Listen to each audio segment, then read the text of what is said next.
दूसरा क्या है? मैथुन। दूसरी मैथुन क्रिया है। मैथुन क्रिया भी संध्या काल में नहीं करना चाहिए, क्योंकि यदि मैथुन का क्रिया हम करते हैं तो हमारी जितनी भी संतानें होंगी वो दुष्ट हो जाएंगी। माता पिता का निरादर करने वाली संतानें होंगी। तीसरा है शयन। यदि हम संध्या काल में शयन करते हैं तो हमारे घर की जितनी भी लक्ष्मी है सब नष्ट हो जाएगी। इसलिए संध्या काल में शयन नहीं करना चाहिए। और चौथा है विशेषकर बालकों के लिए जो पढ़ने वाले हैं। महाराज संध्या काल में स्वाध्याय अर्थात संध्या काल में पढ़ने के लिए भी रोका गया है शास्त्रानुसार। लेकिन आजकल तो भैया पता चला संध्या में कोचिंग चलती है, सामयिक को कोचिंग चलती है, लेकिन संध्या काल में पढ़ना भी स्वाध्याय भी नहीं करना चाहिए। संध्या काल में भगवान शिव अपने पार्षदों के सहित, भूत प्रेतों के सहित हर घर पर भ्रमण करते हैं। कौन क्या करता है? इसलिए मनुष्य को संध्या काल पर इन 4 कार्यों को नहीं करना चाहिए। आगे चल करके हिरण्याक्ष का वध करके भगवान पृथ्वी को यथास्थान स्थापित करते हैं। आगे चल करके चर्चा आती है कि इस प्रकार से जैसे ही सृष्टि का विस्तार हुआ है, सृष्टि के विस्तार होते ही मनुष्य की वंश का और भी विस्तार हुआ है। आगे चल करके महाराज सृष्टि के समय पर महाराज हुए हैं कर्दम ऋषि। कर्दम ऋषि ने मनु जी की मध्यमा पुत्री से विवाह किया है, जिनका नाम है देवहूति। देवहूति से विवाह किया है। विवाह करते ही तपस्या में चले गए। 10,000 वर्षों तक तपस्या करते रहे, समाधि छूटी। देखते हैं कि आज मैया देवहूति का शरीर कृष्णाय हो गया है, मैला हो गया है। पूछते हैं देवी आप कौन हैं?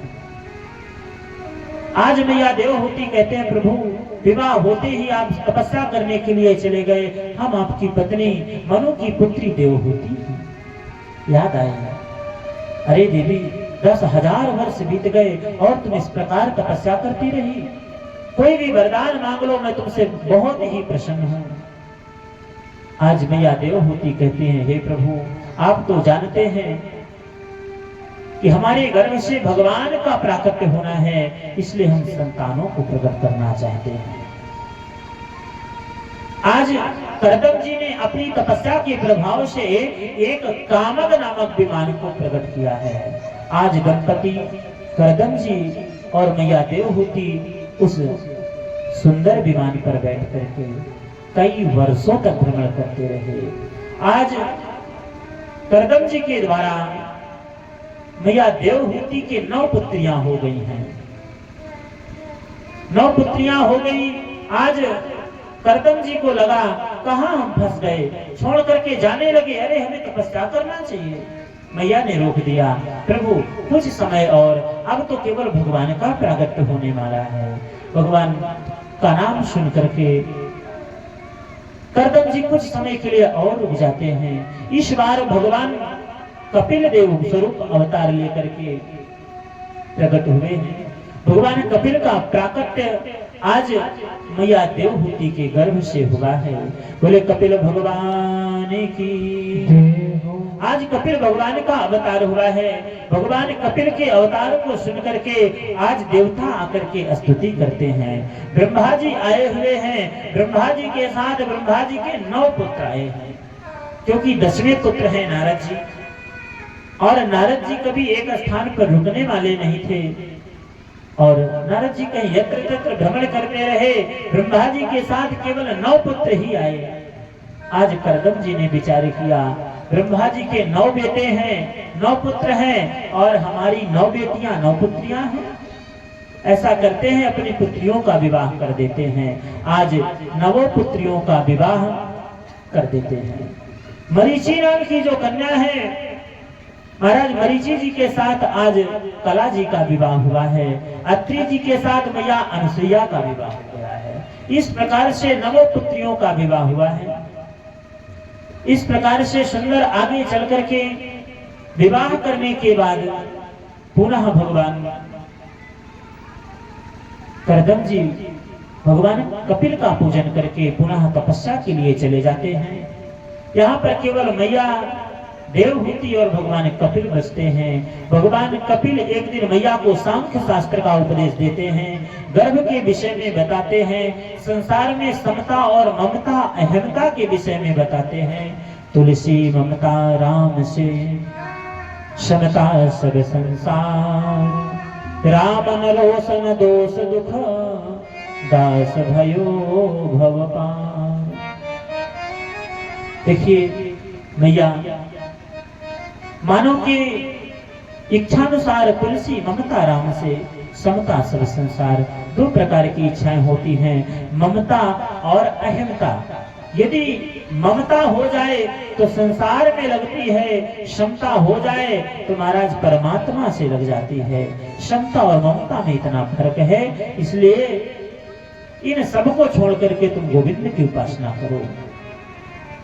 जीवन में मानव को कभी अभिमान नहीं करना चाहिए, क्योंकि यदि अभिमान आता है तो वहीं से पतन प्रारंभ हो जाता है।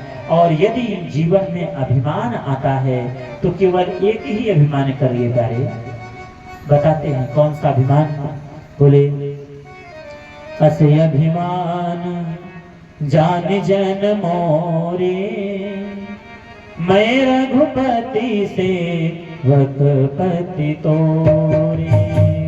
असे अभिमान जान जन मोरे, मैं रघुपति से वकपति तोरे।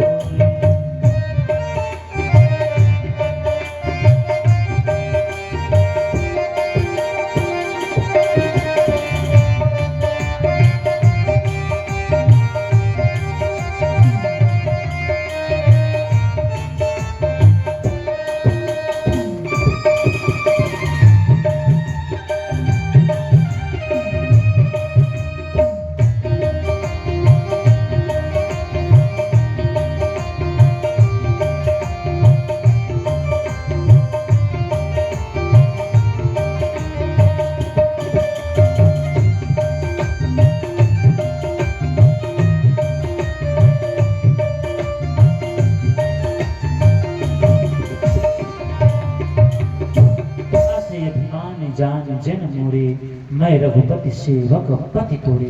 यदि जानना ही चाहते हो, अभिमान करना ही है, तो केवल एक ही अभिमान करिए, मैं सेवक रघुपति पति तोरे। हे गोविंद, मैं आपका सेवक हूँ, आप मेरे गोविंद हैं। यही जीवन में केवल अभिमान होना चाहिए। बोले भक्त वत्सल भगवान की। श्री कृष्ण गोविंद हरे मुरारी, हे नाथ नारायण वासुदेव। कृष्ण गोविंद हरे मुरारी, हे नाथ नारायण वासुदेव।